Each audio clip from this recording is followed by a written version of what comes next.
So welcome back. Thank you very much for investing in the Moodle forum. I'm going to be really interested to have a look to see what initial ideas you were coming up with, what initial questions you were coming up with. Um, Now, I imagine you might have found that quite a challenging exercise.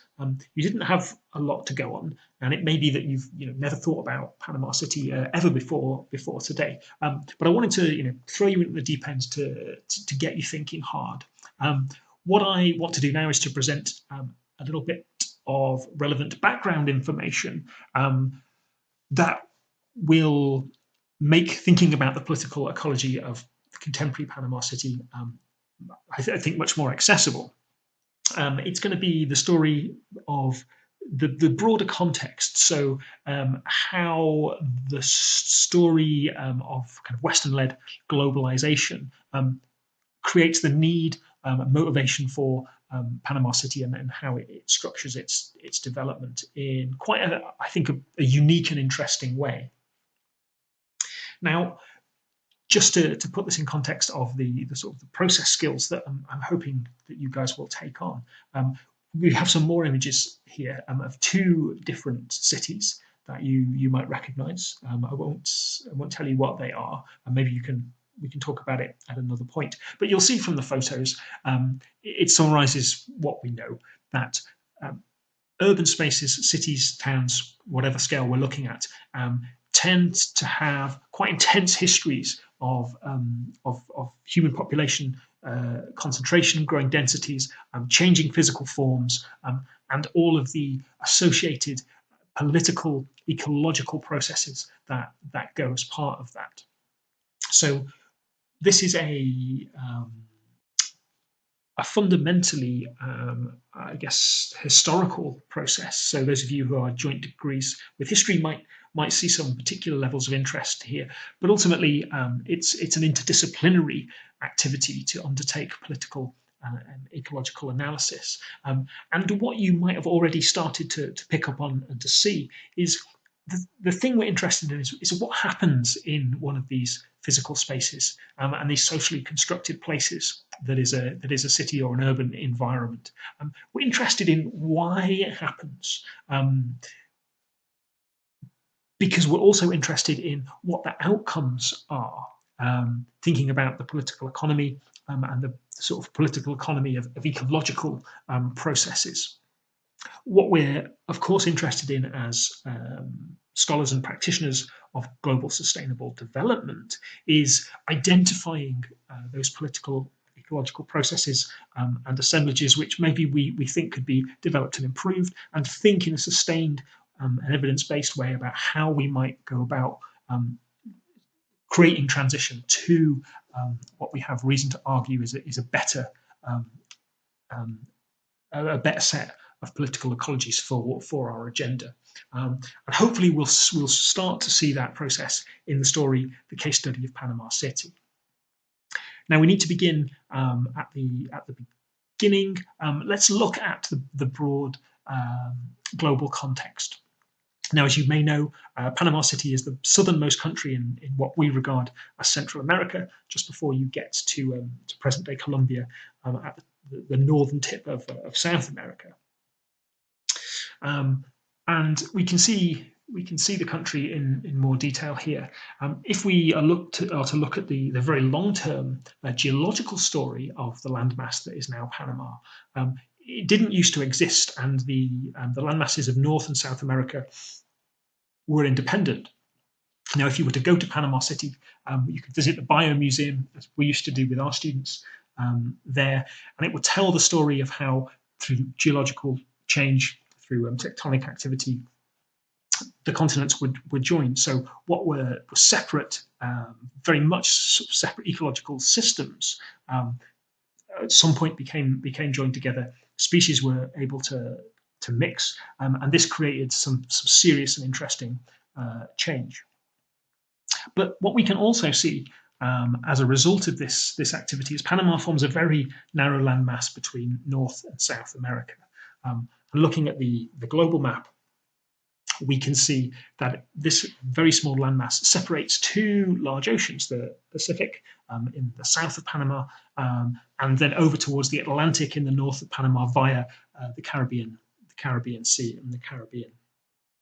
And this very specific geological history and positioning is very important in understanding the reasons for the development of Panama City, and indeed some of the very specific characteristics that it now has as a contemporary city.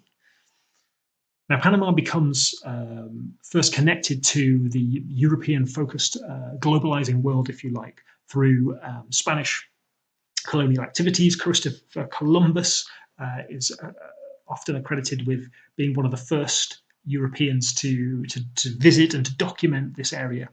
That red line showing one of his voyages. There are a number of other characters that feature quite prominently in the European story or the Western story of the development of Panama. So Rodrigo de Bastillas, he was, I think, the first Spaniard to land and to claim the city. To claim the land area as part of the Spanish crown and the Spanish Empire. And then de Villa, the first, he was sent to found the city of Panama, moving over from the northern coast where the Spaniards first landed down to the southern coast. Now, I mentioned him by name because he's important as part of our analysis a little bit later. But to understand the origins of Panama City, we have to understand how this bit of land fits into a bigger global system. Now, what the Spaniards who landed on this landmass heard was that there were vast riches of gold further overseas. So from the southern side, as we know it, of Panama out, they heard stories of the Incan Empire and the riches that existed there. So Panama becomes a really important access for these resources and a really important transitory route. And first of all, the Spanish conquest started to create walking paths cut through the jungle. And if you read the accounts of this exploration, it's quite intimidating how resilient these people were in forging a path through. If you were to go to Panama now, you can see what is believed to be the remnants of trails that were created by the Spanish to cross this landmass. Now, as I mentioned, the reason that there was motivation for this was the stories of gold that could be obtained. And looking now at this map of South America, the map isn't quite fit for purpose because the arrows are sort of back to front, because this is the spread of Spaniards and the Spanish across, as you can see, through Panama at the top. But what became of interest was the ability to extract and remove gold and other resources from the Incan Empire, which you can see drawn on the map. And they wanted to transport these back to Spain, to the seat of the crown and the core economy of the empire. And there were obviously a number of options. One was going all the way across South America, which was an awful long and difficult trek over land. They could come down through the sort of the southern tip of Chile and Argentina and up, but that was a very long and dangerous sea journey. So it was conceived that the best way of doing this was to continue to develop this transitory route across the area that's known as Panama. So the resources could come out from the Incan Empire north, up along the coast, across Panama via the walking trails, and then back to Spain itself. So this helps to understand again where the motivation for the settlement of Panama comes from. But obviously, at some point, this whole area becomes independent from the Spanish crown, and initially, independence comes in the form of what's known now as Gran Colombia. So this was the first independent state. But something really important was happening elsewhere in the world that greatly influenced the development of Panama City. The independence of the newly conceived and realised United States of America from Britain in 1776. And as you will know, European populations initially placed themselves on the east coast of the United States and started to move westwards. Again, people were exploring resources and livelihood opportunities out at the frontier in this land unknown to the European settlers. But again, the transitory paths across the continental United States was very difficult, very long, very dangerous. So, drawing on the experience of Spaniards, it was recognized that by sailing down to Panama, crossing a very narrow landmass, and then sailing back up the other side could be more efficient, and it could be a lot safer for those people seeking livelihoods out in the West. So the importance of Panama, the orientation shifts from Spanish extraction of gold and other resources from South America to the sort of internal development of the United States of America, if you like. Now, it wasn't too long before the Americans started to envision the application of different technology to transiting the isthmus and across the landmass. The Americans offered to build a railway, and this was accepted by the administration of Gran Colombia in exchange for some protection of US interests. So, very importantly, they developed the right to intervene militarily if the interests of the railway ever became threatened, if security situation ever seemed to be being compromised. And this is something they used on a good number of occasions for military intervention. But the railway was completed by 1855. Now, in an interesting twist, so in Britain and in large parts of Europe, we're used to the story of canals being a former technology for the transport of goods, and then railways coming along and replacing and overtaking them as a logistical technology to connect cities and to build trade. But because the crossing of Panama was about connecting two oceans, it was conceived that actually in this case, a canal would be a preferable technology. And the first people to try this were those French interests who were fresh from building a sea level canal, the Suez Canal, which had connected seas in other parts of the world and greatly improved the efficiency of global trade and globalization. So they came along with a similar plan for Panama. Now, the idea was to build, again, a sea level canal that would follow the line. You can just about see it in the red pen on this map here. In order to do this, the French drew upon labour, mainly from the West Indies and the Caribbean and other parts of the world. So here we can see this the photograph, the people down in the trench doing the digging, very much look like they're of original African descent and are likely in this case to have come via the Caribbean. The white people standing up on the top of the hill doing seemingly less of the hard work are more likely to be of French origin. But like the railway before it, which had brought in lots of labour for the building and operation of it, the canal again contributed to the growth of exogenous population, so people brought in from outside. And of course, as we know, the increasing concentration of people changes many things about the ecology of an area, not least the physical land use change that they're undertaking here. Now, unfortunately for these interests and for many of the people concerned, this proved to be a very difficult project. There were lots and lots of technical and logistical problems, risks from landslides, etc.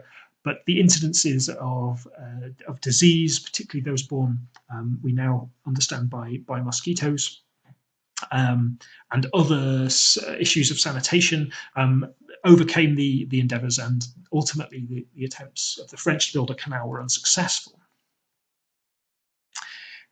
Now, to understand how the story continues and how this greatly influences the development and therefore political ecology of Panama City, we have to think a little bit about some geostrategic interests. And I want to do that via a little bit of flag trivia for you. So, not sure if you're likely to recognize that flag. have a bit of a look. So this is the flag of Grand Colombia. So the first political entity that was independent from Spain and that had governance over the area of Panama. Now, Grand Colombia eventually breaks down in a variety of contemporary countries. So you'll probably recognize this as the contemporary Colombian flag. And also very, very similar colors and construction. We have the flags of Ecuador and of Venezuela.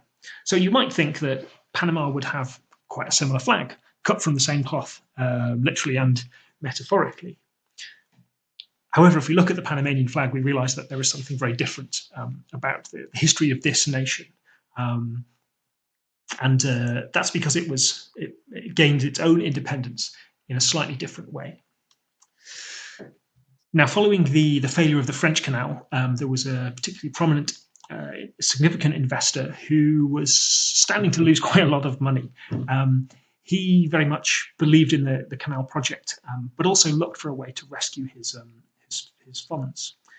And what he did was went off to the United States of America, where he sought to persuade and was successful in persuading a variety of interests that the building of the canal by the Americans would be a beneficial thing for the country. And incidentally, it would entirely save his financial investment and potential losses.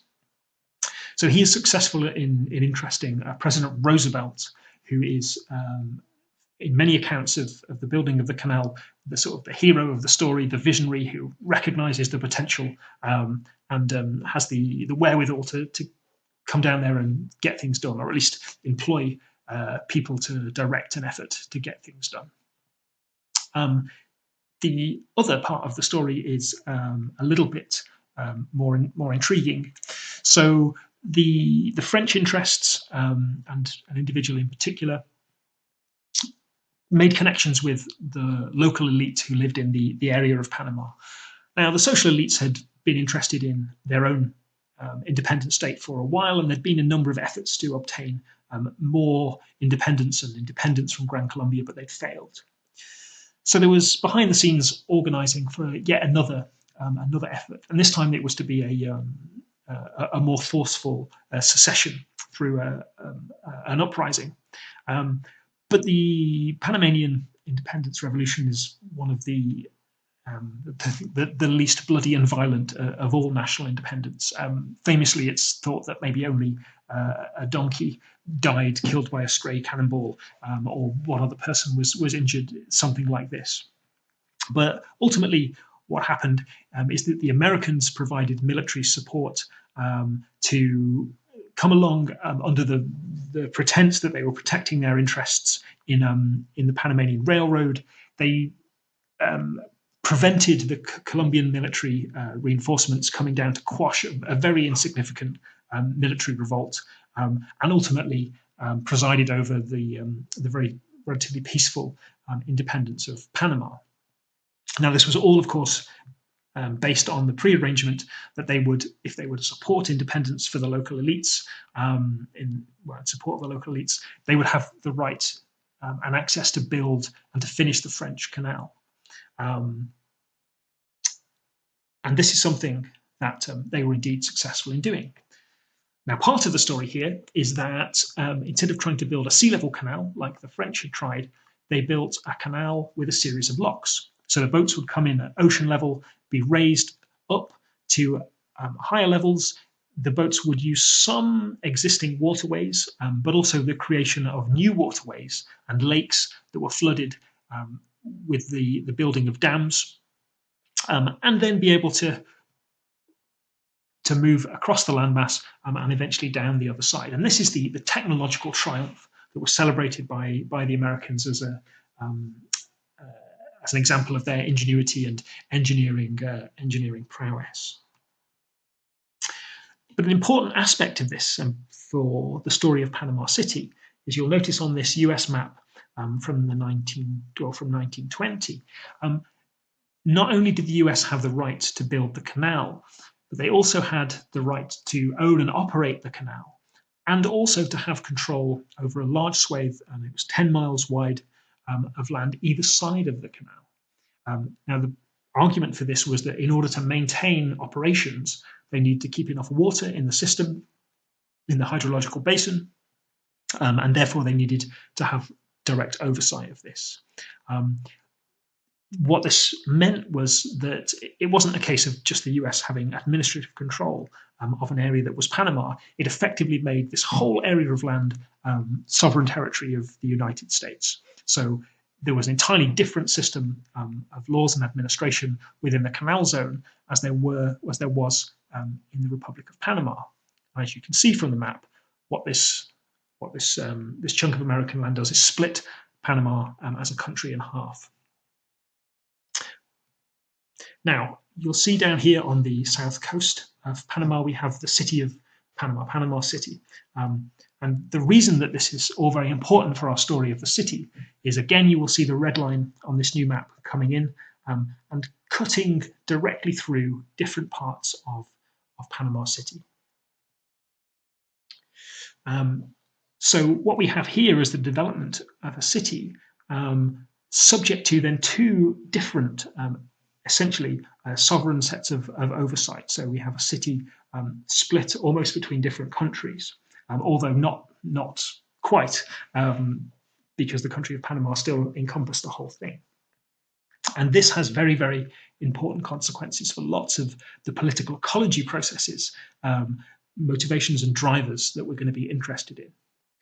Now, just for a little point of reference, this new little red circle that's appeared, this is around San Felipe. So this is the old, one of the old towns that dates from the Spanish occupation of this area and the Spanish city. And in fact, if you think back now to the photograph that you looked at, you'll hopefully see that this is the outcrop of land that we were looking at head on in that photograph. In fact, I think if you can, under the red circle, I'm pretty sure it says a monument.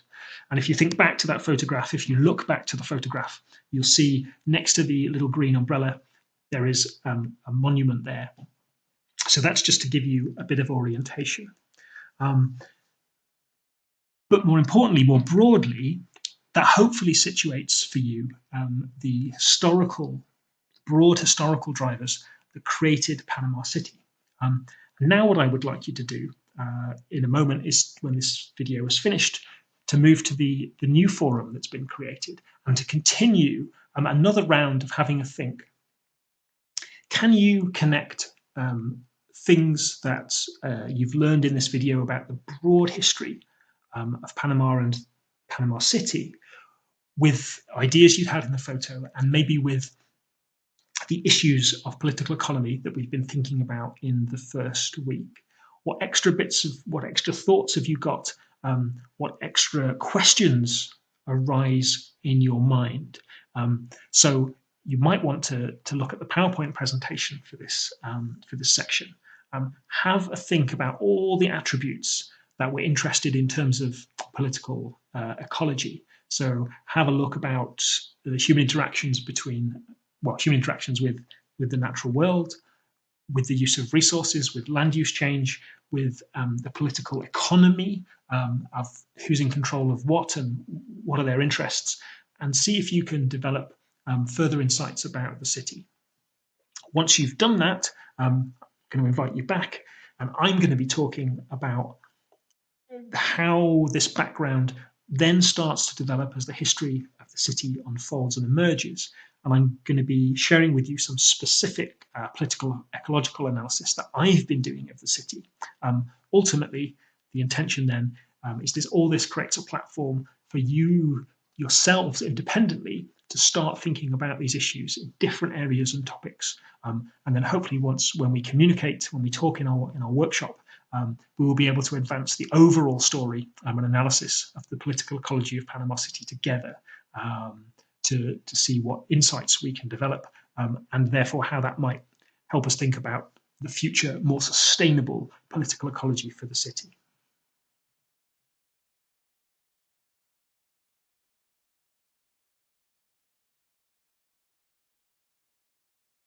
I left that in as a little clue for you.